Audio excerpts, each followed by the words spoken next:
been school superintendent for almost 5 years of my life, so it is impossible to hurt my feelings. They were beaten out of me a long time ago. I often start that way because I think it really is important at this moment in our country's history, of our democracy's history, that we have as candid a conversation with each other as we can, because the stakes could not be higher. And I really believe that our democracy is at risk. I think Donald Trump actually is not the essential cause of that. He's made matters a lot worse, but he's a symptom of the problems that our country is facing.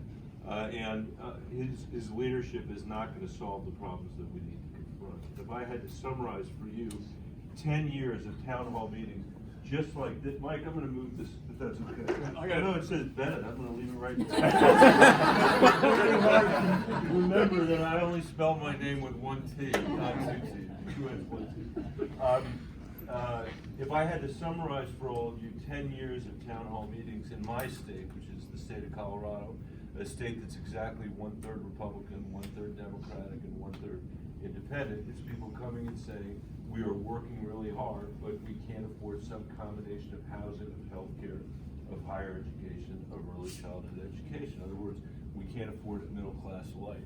And for families that don't come to my town halls because they're working 2 or 3 jobs, but are the people I used to work for when I was superintendent of the Denver Public Schools, a school district of 95,000 kids, most of whom are kids of color, most of whom are kids living in poverty. What their parents would say if they came to my town halls is, we are killing ourselves, and no matter what we do, we can't get our kids out of poverty. And those anecdotes sort of reflect the last 50 years of our economy, where there really has been no economic mobility for the bottom 90% of Americans, and all the benefit of the growth has gone to people at the very top, which has now created a situation where we've got greater income inequality than we've had since 1928. And unfortunately, and I say this very sadly, since I used to be a school superintendent, we've got an education system that's reinforcing the income inequality that we have instead of liberating people's families from it, because the best predictor of the quality of the education you get is your parents' income, because that's a pretty good predictor of where you're going to live. And these are the kind of things I think we need to be focused on in America if we're actually going to preserve this democracy for another 230 years.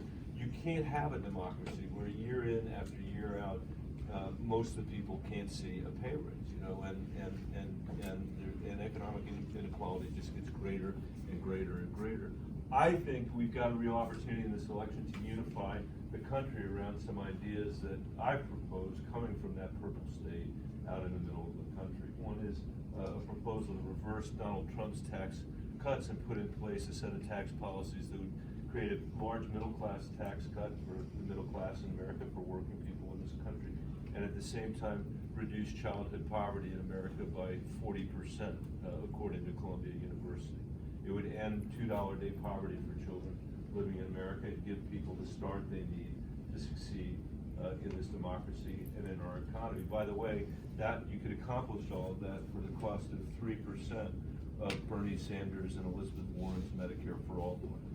But I do have a plan to get us to universal health care over the next 3 years. It's called a public option. Mine is called Medicare X, which would give everybody in America the chance to choose to stay on private insurance if they wanted, or buy a public option that's administered by Medicare. I think that in 3 years or less than 3 years, we could cover everybody in America. We still have huge challenges in terms of the cost of health care, which isn't even being talked about in this campaign, and that is really what I hear about at home, is people that simply can't afford to pay their medical bills, can't afford to pay for their insurance, and this country as a whole is spending twice as much as any other industrialized country in the world on health care.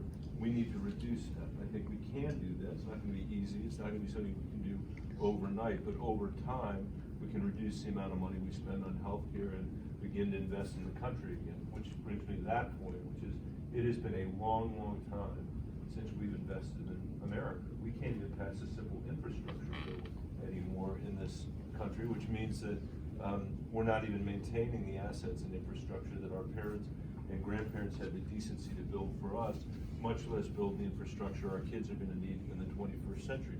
And what have we done instead? And this is the one thing I want you to remember, because if I get hit by a bus on the way out of here, you will know this and you'll be able to tell other people this.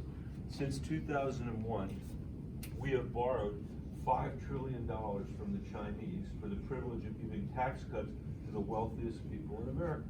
That's what we have done. It's such a priority for us that we're willing to borrow the money, go into debt, or in another way of thinking about it, put our children into debt, just so we can give the wealthiest people in America tax cuts and make our income inequality even worse. By the way, we've borrowed another $5.6 trillion from the Chinese to fight these wars in the Middle East that have gone on for 20 years as well. You think about what we could have done over the last 20 years to invest in our roads and bridges, to pay our teachers, to invest in the kind of mental health care and addiction treatment that is so needed all over this country. We could have made Social Security solvent for our children's generation. And we didn't do any of that. We basically just lit the money on fire from the vantage point of people living here. And I think we can do a much better job than that. And I finally also believe that we've got to deal with climate change. There is so much that the next generation is, crabby at us about, and for good reason, because of the debt on the balance sheet of this country, because they may have to borrow so much to go to college that it'll take them 25 years on average to pay it back. These are things that we shouldn't have allowed to have happen. But if we don't deal with climate, they're going to be furious with us, because their view is that if we don't get started now, it's going to be too late for them to do it because of what the science is telling. So I believe very strongly that the path to beating Donald Trump is not just unifying the Democratic base, although that's very important, but there are 9 million people who voted twice for Barack Obama and once for Donald Trump.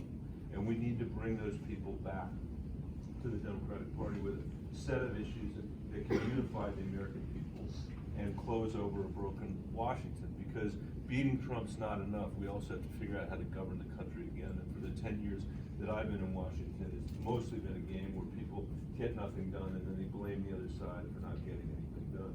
Our kids don't have any more time for that. And before we are done with our chapter and have to turn the keys over to them, I want to make sure that we're in a position of not being the first generation to leave less opportunity, not more, to people coming after us. And I really believe there's still time, and I still have a lot of hope that we can do it. But we're not going to do that if we re-elect Donald Trump, and we're not going to do that if we lose to Donald Trump.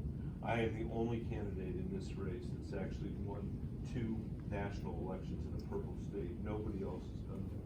And we're going to have to do that if we're going to win the presidency and have any chance of winning the Senate as well.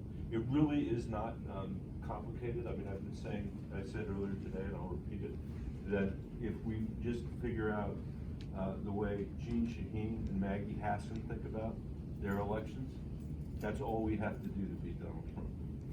Is what mainstream New Hampshire is for, is what America is for. It's what mainstream Colorado is for as well. And if we can get those points on the board, we can win, and we will. So, thank you for, this is my first town hall that I've had since I've filed as a candidate in New Hampshire. I'm very grateful for the opportunity to be here with all of you, and with that, I'm happy to stop, take whatever questions or criticisms, observations. Don't feel the need to restrict yourself to anything I talked about. I'm happy to talk about whatever you want to talk about, including whatever you guys want to talk about, if there's anything you want to talk about. Who would like to get us started?